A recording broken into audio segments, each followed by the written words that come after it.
संतोष देशमुख हत्या प्रकरणामध्ये धनंजय मुंडेंना सहआरोपी करा, अंजली दमानी यांनी ही मागणी केली आहे। बालाजी तांदळे, शिवलिंग मोराळे, सारंग आंधळेला मुंडेंच्या मोबाईलवरून मेसेज जायचे असं देखील दमानिया यांनी म्हटलंय। आरोपी कराड किंवा स्वतःपर्यंत येऊ नये म्हणून धनंजय मुंडे हे प्रयत्न करत होते असं देखील दमानी यांनी म्हटलंय। त्या लोकांना पळून गेल्यानंतर शोधून नेण्याचे सगळ्या गोष्टीचे सूत्रधार हे धनंजय मुंडे हेच होते।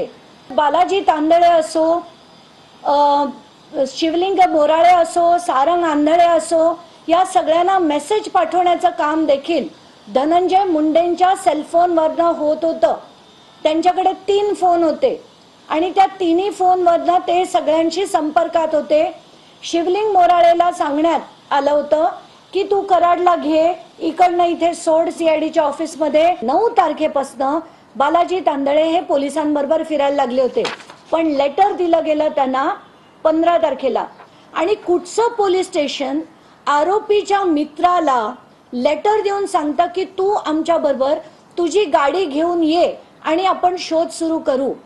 तर याच्यात धनंजय मुंडेंचा दबाव होता, पोलिसांना दबाव होता। बालाजी तांदळेला सांगण्यात आलं होतं की 9 तारखेपासून बालाजी तांदळे हा पोलिसांबरोबर या आरोपींची जी शोध घेत होता तो एवढ्यासाठी की हे प्रकरण जेव्हा शेकायला लागलं तेव्हा तो आरोप कराड किंवा त्यांच्यापर्यंत पोहोचू नये म्हणून या लोकांना अटक करून तिथल्या तिथे निपटावा याच्यासाठी धनंजय मुंडे प्रयत्न करत होते। एलसीबीचे जे गित्ते होते त्यांनी प्रचंड प्रमाणात मदत केली होती या सगळ्या टोळीला।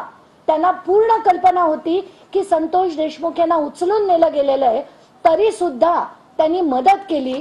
तर हे सगळे सहआरोपी झाले पाहिजेत। धनंजय मुंडे, बालाजी तांदळे, शिवलिंग मोराळे, सारंग आंधळे, डॉक्टर वायबसे व त्यांच्या पत्नी, SP Bargal, PSI Rajesh Patil, PI Mahajan, PI Bhagwat Shelar आणि ते जे गित्ते आहेत जे एलसीबीचे अधिकारी होते ते, अशा 10 जणांना सहआरोपी करा। त्यांची सगळ्यांची स्टेटमेंट्स घ्या। मुख्यमंत्री जे गृहमंत्री आहेत हे त्यांना कुठे वाचवण्याचा प्रयत्न करतायत का?